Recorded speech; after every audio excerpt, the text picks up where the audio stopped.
o macaco. E numa ocorrência, um símbolo em forma de parênteses. Será que todos esses símbolos representavam o termo contar? Stewart percebeu que havia uma explicação mais simples. O símbolo do parênteses também era o símbolo fonético da sílaba U. De repente, ele se deu conta de que todos esses símbolos representavam a sílaba U. A prova? Cada símbolo substituía livremente o parênteses de U em contextos que nada tinham a ver com contagem. O que Dave Stewart fez foi nos mostrar que muitas dessas substituições são puramente substituições fonéticas que representam a mesma palavra de maneiras ligeiramente diferentes. Os glifos de contagem progressiva e regressiva eram frases foneticamente grafadas. I-U-Ti. I-U-Ti-Ya. Em maia, I-U-T significa e depois aconteceu. E o Ti significa desde que aconteceu. As palavras que Thompson havia considerado como simples datas estavam, na verdade, contando uma história. As implicações foram revolucionárias. Os epigrafistas haviam buscado um único símbolo para cada som silábico, mas se U foi representado por mais de um símbolo, talvez o mesmo ocorresse com as outras sílabas. Uma das coisas que torna a escrita maia tão complicada é o seu apreço por substituições. Um som pode ter 13, 14, 15 versões diferentes. Eles odiavam se repetir e adoravam mostrar coisas novas. O reconhecimento desses padrões de repetição foi o que permitiu decompor a complexidade da escrita maia num sistema compreensível e controlável. Um símbolo podia ser escrito de forma abstrata, ou como a cabeça de um humano, animal ou Deus. Um símbolo podia se integrar a outro, ou ser parcialmente sobreposto. Os glifos até incluíam figuras de monstros e deuses. A essência do sistema é a genialidade com a qual eles combinam essas diversas possibilidades. O componente gráfico da escrita maia é absolutamente avassalador. Havia uma habilidade artística e uma graça que faziam parte do sistema e também do registro da língua. Visualmente era complicado, mas após organizar o material visual no sistema existente, ele fazia sentido. Podíamos predizer as coisas. Dava para decifrar o código. Uma imagem dos antigos maias, de repente, adquiria vida, compilada de suas próprias palavras.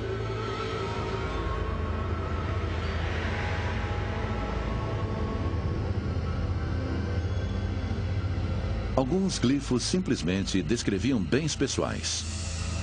O tupá, o tupi, seu enfeite de orelha. E o quibe, seu recipiente para beber.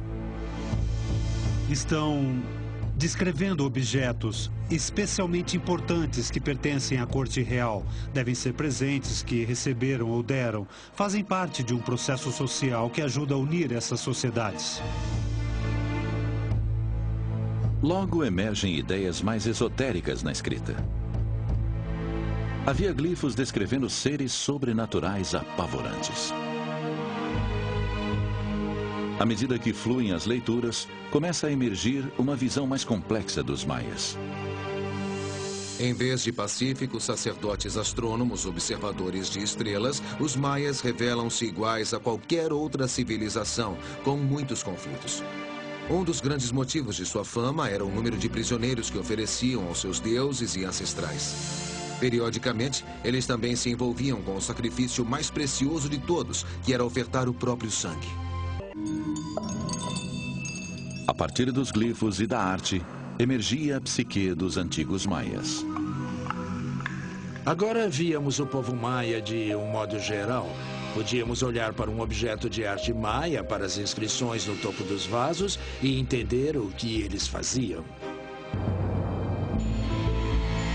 Um mito, pintado repetidamente nos vasos maias, reproduz um manuscrito do século XVI ainda existente, o Popol Vuh.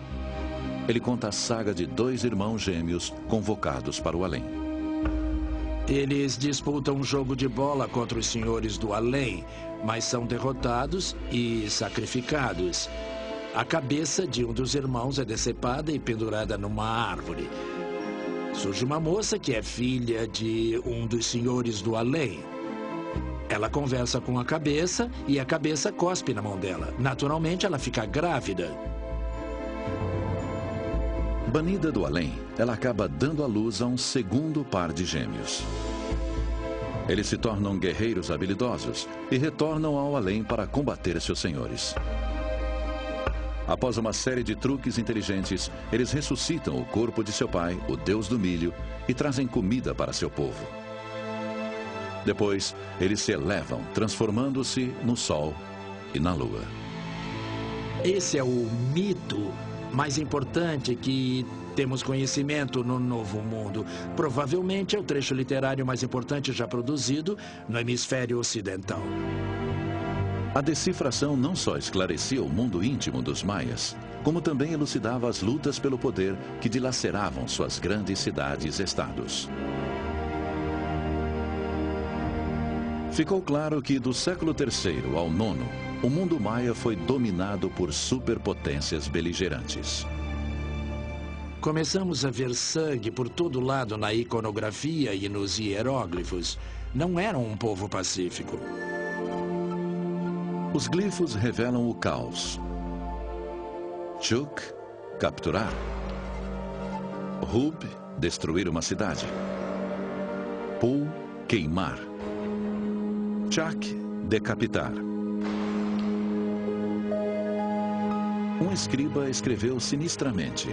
Os crânios se amontoavam e o sangue acumulava.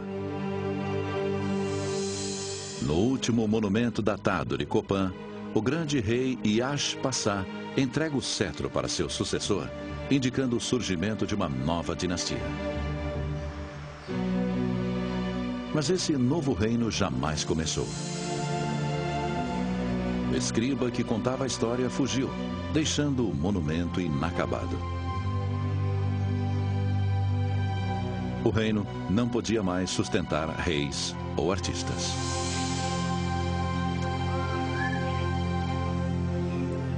À medida que a revolta política engolfava a região, as grandes cidades das planícies ao sul finalmente ruíram. Muitas vezes nos identificamos com o passado glorioso. Dizemos, sou maia. Vemos Tikal, Copan e vários monumentos e nos identificamos como maias. Porém, muitos de nós agora não falam nossa língua. Ela desaparece diariamente. Os maias guiaram exploradores e reconstruíram monumentos. Eles compartilharam o conhecimento de seus idiomas falados e costumes. Agora, querem colher os benefícios da decifração. Durante um seminário maia em Antígua, apresentei um texto hieroglífico e mostrei como podia ser lido. Eles vieram até ela depois e disseram, você mostrou hieróglifos maias na tela. Ela confirmou, disseram, você conseguia lê-los? E ela, sim, agora conseguimos lê-los. E eles, puxa, é a nossa história. Nunca tivemos acesso a ela, nós queremos conhecê-la. Essa é uma história que nunca me ensinaram na escola. É muito importante, porque é a história que não conhecemos. Durante séculos, a cultura maia foi brutalmente reprimida. Seu povo foi pressionado a falar e a escrever em espanhol e a usar nomes cristãos. Agora, os maias estão redescobrindo os hieróglifos e sua história. Os glifos representam nossa única janela para o passado pré-colombiano. Não fornece respostas a todas as nossas perguntas, mas nos dá uma ótima percepção ativa em relação a tudo aquilo que eles achavam importante. Com a decifração do Código Maia, as palavras de seus antigos escribas finalmente adquiriram vida, revelando a história, e a literatura de um mundo desaparecido.